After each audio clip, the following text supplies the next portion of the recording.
এরপরে প্রশ্ন হলো, আমি নিয়মিত 5 ওয়াক্ত সালাত আদায় করতাম, কিন্তু একদিন ফজরের নামাজের সময় শরীরে কাঁপুনি দিয়ে উঠে, এরপর থেকে সবসময় নামাজের সময় শরীরের কাঁপুনি দেয়। এই কারণে আমি নামাজ ও অন্যান্য ইবাদত করতে পারি না। এই বিষয়ে আমি অনেক চিকিৎসক দেখিয়েছি, কিন্তু অবস্থার কোনো পরিবর্তন হয় না। আমার করণীয় কি? এটা বেশিরভাগ সম্ভাবনা হলো ব্ল্যাক ম্যাজিক বা দুষ্ট জিনের ভয়ঙ্কর কোনো উপদ্রবের কারণে হতে পারে। এরকম হয়েছে কিনা সেজন্য কোরআন এবং হাদিসের আলোকে যারা ঝাড়ফুঁক করেন সে সমস্ত রাকিদের শরণাপন্ন হতে হবে। রাকিদের ঝাড়ফুঁকের মাধ্যমে এই ধরনের রোগী খুব দ্রুত শনাক্ত হয়ে যায়। আমি এরকম এক রোগী দেখেছি যে তিনি আজান শুরু হয়ে গেলে পাগলের মতো ছুটাছুটি করতে থাকেন এবং তার শরীরটা লোহার মতো শক্ত হয়ে যায়, টাইট হয়ে যায়, টিপ দিলেও আঙ্গুল ঢুকে না। আমার বাসায় আসছে একবার, ভয়ঙ্কর অবস্থা। উনি প্রবাসে ছিলেন মিডল ইস্টে, সেখান থেকে আসছেন। তো আমি এক রাকির সাথে যোগাযোগ করে দিছি, কারণ আমি নিজে রুকিয়া করি না, জানি না। এই সম্পর্কে যারা এক্সপার্ট আছে 2-4 জনকে চিনি, তাদের ঠিকানা দিয়ে দিছি তাদের সাথে যোগাযোগ করার জন্য। এরকম দুষ্টজিন বা ব্ল্যাক ম্যাজিকের কারণে, দুষ্টজিন উপদ্রবের কারণে এরকম অস্বাভাবিক ধরনের সমস্যা অনেক সময় তৈরি হয়। এগুলো থেকে আমরা যেন সবসময় নিজেরা নিরাপদ থাকতে পারি, সেজন্য আমাদের কয়েকটা কাজ করতে হবে। নাম্বার 1, সকাল সন্ধ্যার আমলগুলো নিয়মিত করবেন। আয়াতুল কুরসি, 3 কুল, বিসমিল্লাহিল্লাযী লা ইয়াদুররু মা ইসমিহি, এগুলো নিয়মিত পড়বেন সবসময়। বাসার সবাইকে শিখাবেন পড়ার জন্য।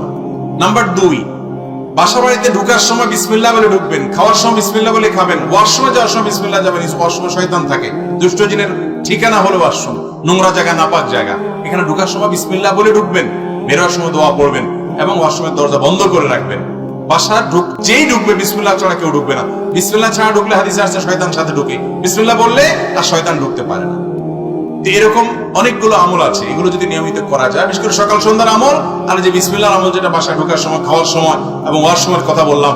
বাসায় কোনো ছবি ইত্যাদি টাঙিয়ে রাখবেন না এবং মিউজিকের ব্যবহার যেন বাসায় না হয় সেটা খেয়াল রাখবেন। ইনশাআল্লাহ আল্লাহ তাআলা হেফাজতে রাখবেন। বিশেষ করে সূরা ইখলাস, সূরা ফালাক, সূরা নাস 3 বার রাতে শোয়ার সময় পড়ে শোবেন, সকাল সন্ধ্যা পড়বেন। দুষ্ট জিন থেকে এবং ব্ল্যাক ম্যাজিক থেকে আল্লাহ তাআলা হেফাজত করবেন ইনশাআল্লাহ। সূরা বাকারা এটা তেলাওয়াত করবেন, বাসায় তেলাওয়াত চালু করে রাখবেন। এর মাধ্যমেও এগুলো থেকে আল্লাহ তাআলা হেফাজতে রাখেন। মোবাইলে টাকা ধার নিলে 20 টাকার পরিবর্তে 18 টাকা আসে, কিন্তু পরবর্তীতে রিচার্জ করলে 20 টাকাই কাটে। এই বিষয়টা কি রিবার অন্তর্ভুক্ত হবে, অর্থাৎ সুদের অন্তর্ভুক্ত হবে কিনা? এর উত্তর হলো না, এটা সুদের অন্তর্ভুক্ত হবে না।